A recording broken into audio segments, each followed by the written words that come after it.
Hey everyone, Mango7Roll here. How we doing today? Welcome to another episode of Mango's Mobile Madness, and this is just something I've been noticing lately.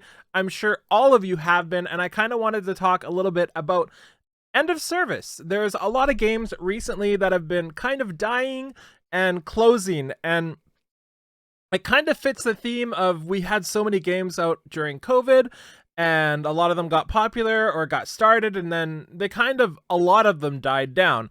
The newest one to hit the chopping block, this was posted just a couple minutes ago, is Revived Witch. And that's kind of why I'm talking about this today, is because I actually really liked this game. This is one of my most fun / favorite games to play that just fell apart. It was such a blast to play. It was innovative for the most part.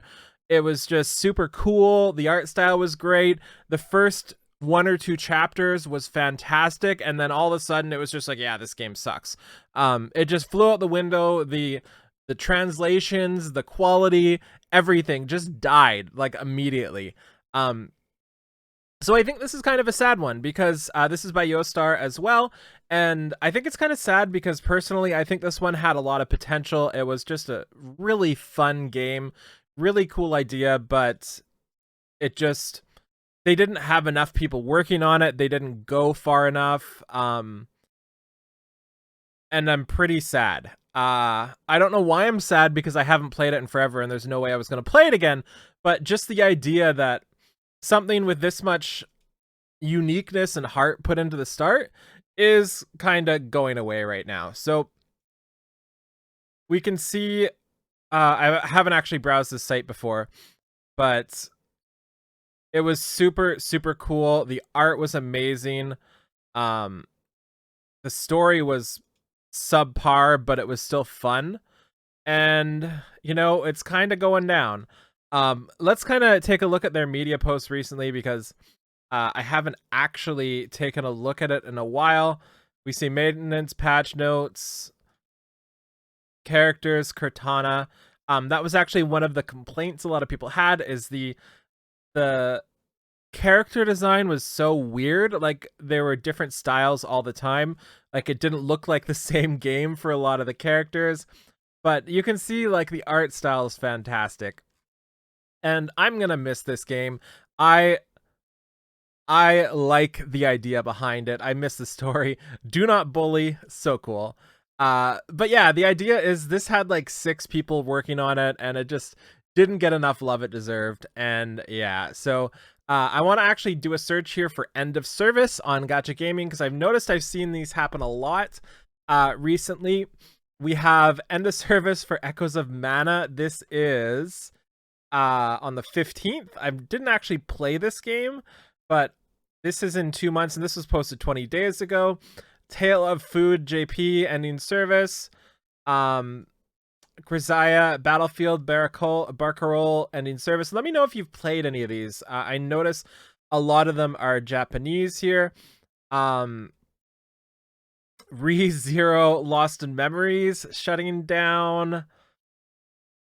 It's kind of sad, right? This is the last month, by the way, and I haven't looked at this list ahead of time, but these are just what's been announced in the last month. And if we go back to let's sort by the past year.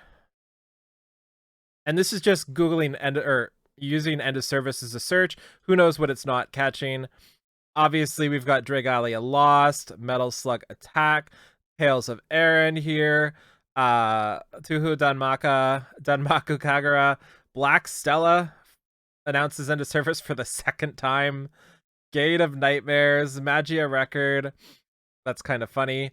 Miko Notes, Monster Hunter Riders, Beats War Escalation Heroines. Wow, that's a lot of generic words. End of service in just 4 months. Operation and Joan Nutaku. That one we talked about. Sword Art Online, Unleash Blading, end of service. It's kind of wild to me that there's so many of these IP gachas that are coming out or that have came out that are just not very good. I don't know if this one was good or not. I'm assuming no because it's getting canceled. Like, the things they could do with something like Sword Art Online is wild to me. The fact that they don't really put that effort into those makes me really sad.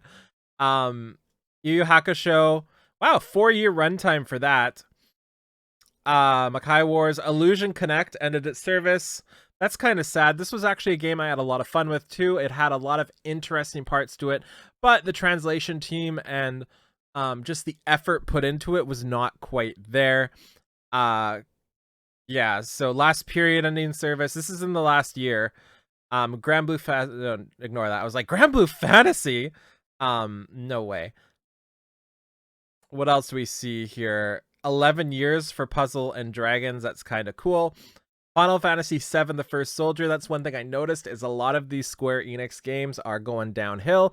Near Reincarnation, I imagine, will be hit soon too. Idolmaster Cinderella Girls. Whew. Goes on. Burst Witch. Show by Rock. So many JP ones too that we just don't get here, which means we might get these by like Bolt Rend or something. You know, they like to take closed games and kind of give it to us here. So what do y'all think of this? Is this normal? Is this more than normal? Less than normal? Saint Seiya. I think I played that one. Yeah, Sacred Blade, Dolphin Wave just started. I haven't even heard of that. I imagine this has been 4 months since this was submitted. Give it another 2 months and we'll get the closing for it. Yeah. Kind of sad, eh? It is what it is. This is another one that's kind of surprising is still going. Sinoa Alice.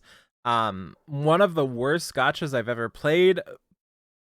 Ever? I think it was just a horrible experience, but the story was fantastic and it was really, really shown there too. Yeah, Chironiko Golf will be released. I'm excited for that. Did we actually play that? So that's all I wanted to do today. Just take a look at this, but this is the one I was really really sad about. I really enjoyed this game, and let's just watch this really quickly here. The music and everything was great.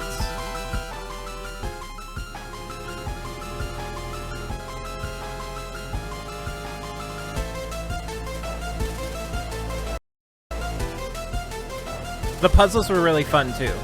I did really enjoy the puzzles.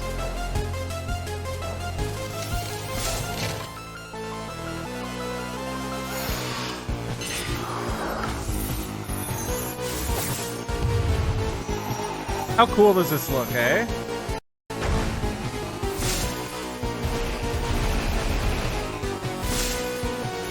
I remember fighting those two guys. Oh, I remember that boss too. That was a cool transformation. So sick. Yeah, kind of sad. Anyways, that's all I wanted to talk about today. Just kind of the end of an era for a lot of these gacha games. I'm kind of wondering if this means a lot of the styles of games that have been coming out that have been closing, like the ones that you loaded up and you're like, you know, like this isn't going to last long. I wonder if we're still going to get those and they're just going to keep closing, if that's worth enough money to them, or if we might get some more effort. That sounds bad because I know they put a lot of effort into a lot of these games, but there's been so much, like in Revive Witch, for example, there was so much that was easily fixed by like one English speaking person editing the story that would have made the story fantastic, you know? Like that's what I mean. I'm wondering if we'll get more higher quality things because otherwise they're just going to close down.